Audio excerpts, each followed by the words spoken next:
Kepala Bareskrim Komisaris Jenderal Agus Andrianto pada Kamis siang mengatakan akan menghentikan penyidikan atau SP3 kasus kilometer 50. Dalam kasus itu, 6 laskar FPI ditetapkan sebagai tersangka. Agus menyatakan bahwa penetapan tersangka dilakukan karena dalam setiap kasus harus ada pertanggungjawaban hukum.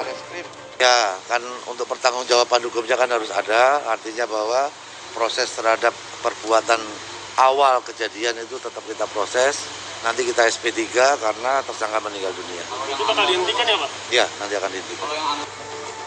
Sehari sebelumnya, Bareskrim Polri menetapkan 6 anggota Laskar Front Pembela Islam FPI yang tewas dalam insiden di tol Jakarta Cikampek sebagai tersangka kasus kilometer 50. Polisi beralasan ke 6 anggota Laskar FPI itu diduga melakukan kekerasan, menyerang anggota kepolisian. Kepada Detikom, Direktur Tindak Pidana Umum Brigjen Andi Rian Jayadi menyatakan, ke-6 Laskar FPI tersebut bisa ditetapkan sebagai tersangka meski sudah meninggal dunia.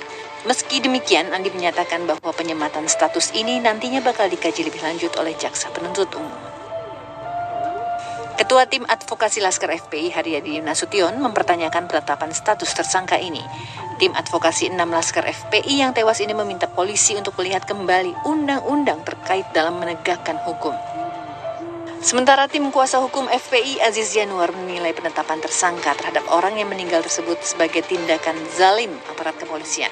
Aziz juga menilai aparat penegak hukum sudah bertindak sewenang-wenang mempermainkan hukum. Dalam pasal 77 KUHP dijelaskan bahwa kewenangan menuntut pidana dihapus jika tertuduh meninggal dunia. Aziz menyebut aturan dalam pasal tersebut sudah jelas bahwa orang yang sudah meninggal tidak bisa ditetapkan dalam tersangka dalam ilmu hukum. Sebelumnya pada Rabu 3 Maret, keluarga 6 Laskar FPI melakukan sumpah mubahalah terkait peristiwa kilometer 50. Sumpah ini diucapkan keluarga korban tanpa kehadiran polisi, meski sebelumnya tim pengawal peristiwa pembunuhan TP3 telah mengundang Polda Metro Jaya untuk hadir. Ketua tim pengawal peristiwa pembunuhan TP3 Abdullah Heha Mahua menyebut sumpah ini dilakukan karena kedua belah pihak, yakni polisi dan keluarga korban saling membenarkan peristiwa versi mereka. Pembacaan sumpah mubahalah yang disiarkan melalui akun YouTube Neno Warisman Channel ini turut dihadiri Amin Rais, Neno Warisman, hingga Marwan Batubara. Pada kesempatan tersebut, Marwan Batubara menyatakan TP3 akan terus melakukan advokasi berkelanjutan terhadap keluarga korban dan meminta Presiden Jokowi untuk memberikan perhatian akan kasus ini.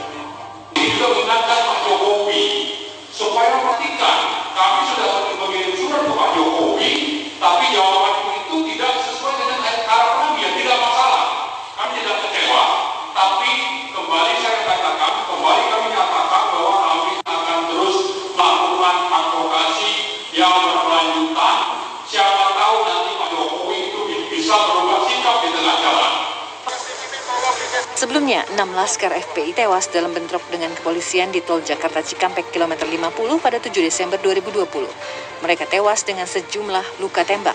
Komnas HAM telah turun tangan mengusut kasus tersebut dan menyampaikan sejumlah temuan.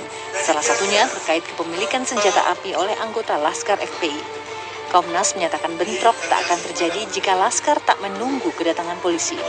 Komnas juga menyatakan penembakan terhadap 4 dari 6 Laskar FPI adalah perbuatan melanggar HAM.